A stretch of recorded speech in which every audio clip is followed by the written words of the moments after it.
strangers, and you know you didn't do anything, but for some reason you end up looking like you just murdered 10 people. Whenever that happens to me and my friends, we just look at each other and go, quick, it's the po-po, act natural. And is it just me, or do you guys ever get really protective over certain friends, and you don't want other people to talk to them, or look at them, or breathe the same air as them, and you just want to like bundle them up in a little burrito of friendship, and like no one else be friends with them, and just, no, you're not a burrito! And not the tasty kind, like beef and cheese, because you're human. I'm human safety, because I'm not really a cannibal, but you're still my burrito either way! I mean, those are true friends. True friends are also the people who can, True friends are the people who you can insult on a daily basis. You can mess with them and you can joke around with them in a very mean way, but not necessarily mean, but more friendly mean. Like that moment when you have someone new come over to your house, which is why I hate when this happens. You're like, oh, I have to go now, the ride's here. And they're like, do you have to leave so soon? I was just about to place some tea and bury your body in the backyard.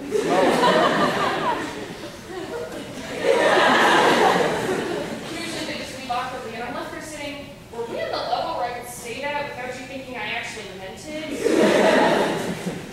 Me and my friends, we do that on a daily basis. I mean, that's how we say goodbye to each other. Another big thing for bullying each other with me and my friends is that we insult each other. Some of our favorites have got to be Shakespearean insults. Like, I do desire you may be strangers, or thou smelt of mountain goats. And people think we're weird for saying these, but realistically, it's because we just really understand each other and we know each other really well. No, I mean, we literally know everything about each other. My one friend, she's 5'6". She has blue green eyes. She has 46 posters of bands up on her walls. I know every single food she can and cannot eat due to the fact that she either A, is picky, or B, she just can't eat it. I mean, the only reason why I don't live at her house is because her parents haven't given me a key yet. But I do know that the key is appropriately placed beneath the hat of the second lawn note that is approximately 10.79 feet from the front door. Not that I measured or anything. And I know everything about her except what she wants for her birthday. And the reason why I don't know what to get her is because she's not obsessed with anything. I mean, for people who aren't obsessed with anything, like a TV show or a book or a movie, what do you get them? What do they like? Do they even like anything? I mean, normal people, they're lucky. They can care casually. Me, I can't do that. I care aggressively! Woo! Now, of course, I throw something together last minute, and it's totally fine. But just after her birthday, she becomes obsessed with the show Supernatural. Oh my god! Oh my god! And at first, my first reaction is, why couldn't we watch it sooner? I've been telling you to watch it for a month! But then it hits me. For once, we're both obsessed with the same show. So naturally, I find out her opinion on everything and make sure she knows all the proper precautions to take so we don't end up like the characters on the show, which is dead. Dean, so what's your opinion on Dean? Please tell me like Dean, because if you don't like Dean, then you're going to have a serious problem. Also, make sure that you surround your house in a spring of salt so that demons and supernatural beings can't attack your family. Also, make sure that you carry emergency salt with you. You all have your emergency salt with you, right? No? No? Here, come on. Take some emergency salt. Pass it around. Everyone. Come on. Everyone needs some. Come on.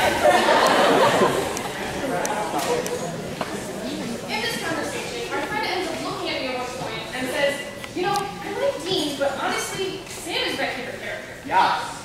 Girl, no.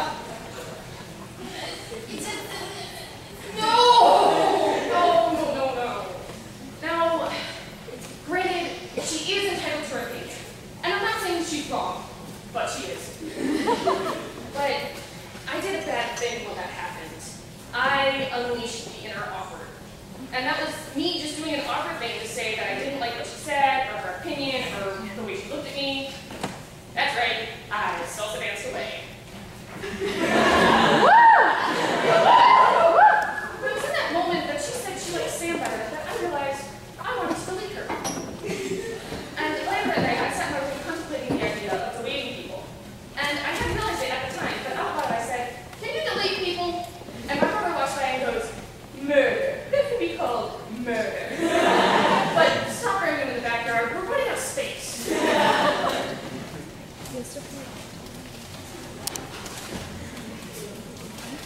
So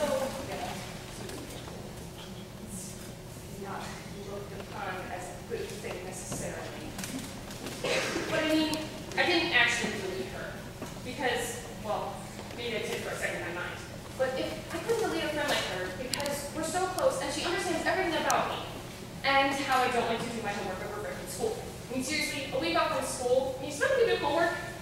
Usually teachers look at me when I get back and they're like, so what did you do over break? I usually respond with, oh, well, I solved crimes that observing not knowing. I traveled to distant planets with a very immature yet mature friend of mine. I met an angel and watched what he wants to say to himself, his true love, his friends, and the world. I read about stories written by young, aspiring authors, all based on love, friendship, and adventure. I learned about universes, all trapped within snowy white pages. I made new friends, and I learned about their lives from hundreds, if not thousands of miles away. And I left my room. I also didn't do my homework.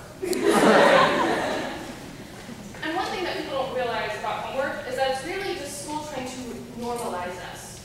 They're trying to get us to fit into this cookie-cutter idea where we're happily married, have a two-story house, with a white picket fence, and have 2.5 kids. Anyways, we're all different, and we're all crazy.